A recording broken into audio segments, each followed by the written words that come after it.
We need in this country tort reform, or you will never reduce the cost of medical care. Any doctor that doesn't prescribe every single test imaginable hasn't looked at tort judgments in this state and in this country, particularly in this state. We need immigration reform. We don't have enough doctors to treat everybody that needs medical care. We give medical education to people from around the world. They come here because this is the best, and then we don't give them a green card. They go elsewhere. Until you fix those kinds of problems, you're never going to bring down the cost of medical care. We also, incidentally, looked, since I mentioned earlier life expectancy, we are unwilling in this country to take a look at what we're getting for our money.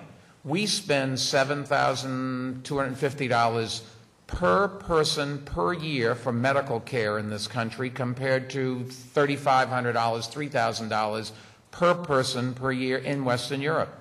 Western Europe's life expectancy is 3 or 4 years higher than ours, which is a good ways of measuring whether or not you're getting something for your money.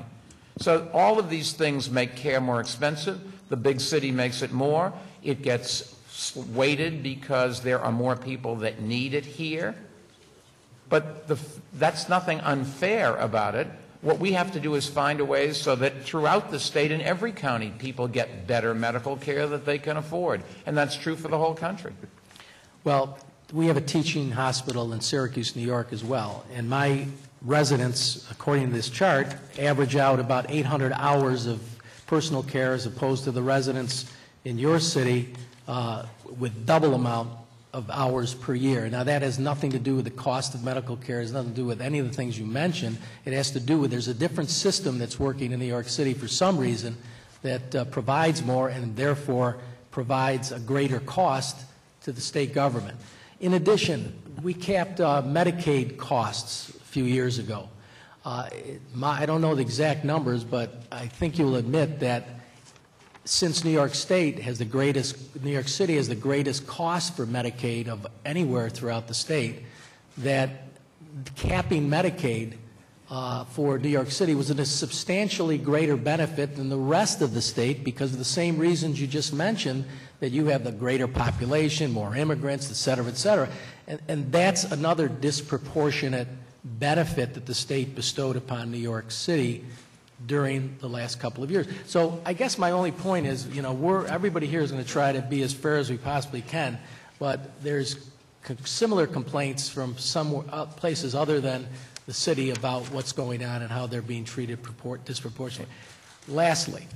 In all fairness, thank you for the 3%. That helped. Okay. It doesn't solve the problem, but it helps. Lastly, race to the top. I was listening and reading your remarks carefully. You said that was disappointing. And you also talked about how important the charter schools were and all the 30-some-odd thousand on waiting list.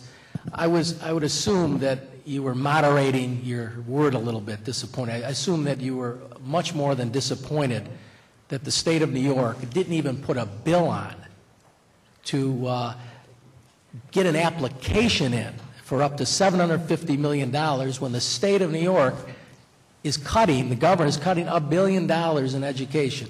So are you more than disappointed, and do you have a message so that this body will at least do their responsibility and put a bill on and try to get some of this money in more charter schools? Senator, it's not my job to criticize. I can complain, but I don't think I should criticize. After all, we need the help of both sides of the aisle in both houses of the legislature and in the governor's mansion. But was I surprised?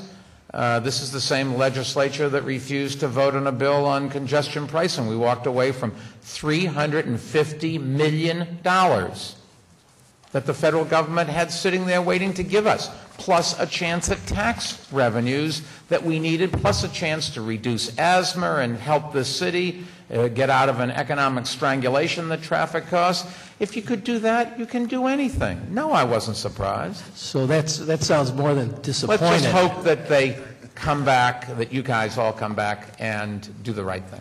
And that's my last point. You've got here, and finally, I also urge you to enact legislation before the March 17th. I guess that's St. Patrick's Day, so maybe people will remember that. deadline set by the Department of Housing and Urban Development, enabling us to qualify for federal funds for much-needed improvements to the city's public housing developments.